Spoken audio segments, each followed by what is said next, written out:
Halo teman-teman, apa kabar kalian? Semoga kalian semua sehat dan bahagia. Tapi mungkin ada di antara kalian yang suka bertanya-tanya tentang hal-hal yang berkaitan dengan pengetahuan. Seperti apa itu pengetahuan, bagaimana kita mendapatkan pengetahuan, apa yang membuat pengetahuan itu benar, dan lain-lain. Jika itu yang kalian rasakan, maka kalian mungkin tertarik untuk mempelajari filsafat epistemologi.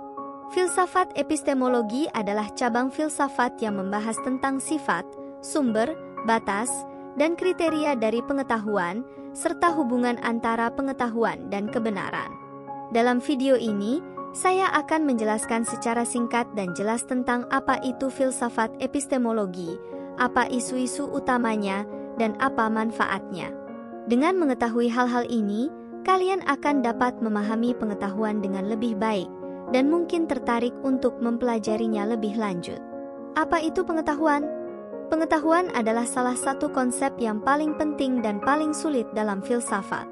Pengetahuan adalah sesuatu yang kita miliki, yang kita cari, yang kita gunakan, dan yang kita nilai. Tetapi, apa sebenarnya pengetahuan itu? Secara umum, pengetahuan adalah keadaan mental yang melibatkan pemahaman tentang sesuatu, yang didasarkan pada bukti atau alasan yang memadai, dan yang sesuai dengan kenyataan atau kebenaran. Apa isu-isu utama dalam filsafat epistemologi? Filsafat epistemologi memiliki banyak isu atau masalah yang menarik dan penting, yang berkaitan dengan sifat, sumber, batas, dan kriteria dari pengetahuan. Beberapa isu utama dalam filsafat epistemologi adalah isu tentang definisi pengetahuan. Ini adalah isu tentang bagaimana kita dapat mendefinisikan pengetahuan dengan tepat, lengkap, dan tidak bertentangan. Salah satu definisi pengetahuan yang paling terkenal dan paling banyak diperdebatkan adalah teori pengetahuan yang dijustifikasi dan benar, justified true belief, yang menyatakan bahwa pengetahuan adalah kepercayaan yang benar dan dijustifikasi.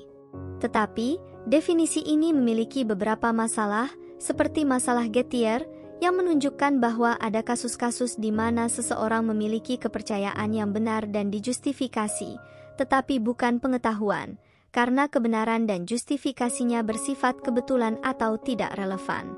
Isu tentang sumber pengetahuan. Ini adalah isu tentang bagaimana kita dapat memperoleh pengetahuan, atau apa yang menjadi dasar atau landasan dari pengetahuan. Ada dua sumber pengetahuan yang paling utama dan paling berpengaruh, yaitu rasionalisme dan empirisme. Rasionalisme adalah pandangan yang menyatakan bahwa sumber pengetahuan adalah akal, atau kemampuan berpikir secara logis dan abstrak. Empirisme adalah pandangan yang menyatakan bahwa sumber pengetahuan adalah pengalaman, atau kesan-kesan indrawi yang kita peroleh dari dunia luar. Kedua pandangan ini memiliki kelebihan dan kelemahan masing-masing, dan seringkali saling bertentangan atau berusaha diselaraskan. Isu tentang batas pengetahuan. Ini adalah isu tentang sejauh mana kita dapat mengetahui sesuatu, atau apa yang menjadi batasan atau kendala dari pengetahuan. Ada beberapa hal yang dapat membatasi pengetahuan kita, seperti ketidaktahuan, kesalahan, keraguan, skeptisisme, relativisme, dan dogmatisme. Ketidaktahuan adalah keadaan tidak mengetahui sesuatu, yang dapat disebabkan oleh kurangnya informasi, kesempatan, atau kemampuan. Kesalahan adalah keadaan salah mengetahui sesuatu yang dapat disebabkan oleh bias, ilusi, atau manipulasi. Keraguan adalah keadaan tidak yakin mengetahui sesuatu yang dapat disebabkan oleh kurangnya bukti, alasan, atau kepercayaan. Skeptisisme adalah sikap menolak atau meragukan pengetahuan yang dapat disebabkan oleh alasan filosofis, ilmiah, atau praktis. Relativisme adalah pandangan bahwa pengetahuan bersifat relatif, tergantung pada perspektif, konteks, atau kriteria yang digunakan. Dogmatisme adalah sikap menerima atau memaksakan pengetahuan, tanpa mempertimbangkan bukti, alasan, atau kritik yang ada. Isu tentang kriteria pengetahuan. Ini adalah isu tentang bagaimana kita dapat menilai atau memverifikasi pengetahuan, atau apa yang menjadi standar atau ukuran dari pengetahuan. Ada beberapa kriteria pengetahuan yang dapat digunakan, seperti kebenaran, justifikasi, koherensi, korespondensi, pragmatisme, dan konsensus. Kebenaran adalah kriteria yang menyatakan bahwa pengetahuan harus sesuai dengan kenyataan atau fakta yang ada. Justifikasi adalah kriteria yang menyatakan bahwa pengetahuan harus didukung oleh bukti atau alasan yang memadai dan sahih. Koherensi adalah kriteria yang menyatakan bahwa pengetahuan harus konsisten atau tidak bertentangan dengan pengetahuan lain yang dimiliki. Korespondensi adalah kriteria yang menyatakan bahwa pengetahuan harus cocok atau sesuai dengan objek yang diketahui. Pragmatisme adalah kriteria yang menyatakan bahwa pengetahuan harus berguna atau bermanfaat bagi tujuan atau kepentingan yang diinginkan. Konsensus adalah kriteria yang menyatakan bahwa pengetahuan harus disetujui atau diterima oleh mayoritas atau otoritas yang kompeten. Apa manfaat filsafat epistemologi? Filsafat epistemologi memiliki banyak manfaat, baik bagi diri kita sendiri maupun bagi masyarakat. Beberapa manfaat filsafat epistemologi yang penting adalah: filsafat epistemologi dapat meningkatkan kesadaran kita tentang sifat, sumber, batas, dan kriteria dari pengetahuan, sehingga kita dapat mengetahui apa yang kita ketahui, bagaimana kita mengetahuinya, dan seberapa yakin kita mengetahuinya.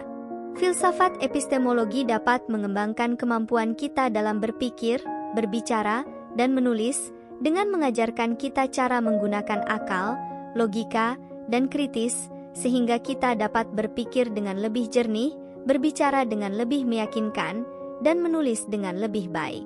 Filsafat epistemologi dapat meningkatkan kualitas pengetahuan kita, dengan memberikan kita standar atau ukuran untuk menilai atau memverifikasi pengetahuan, sehingga kita dapat membedakan antara pengetahuan yang benar, salah, atau ragu-ragu.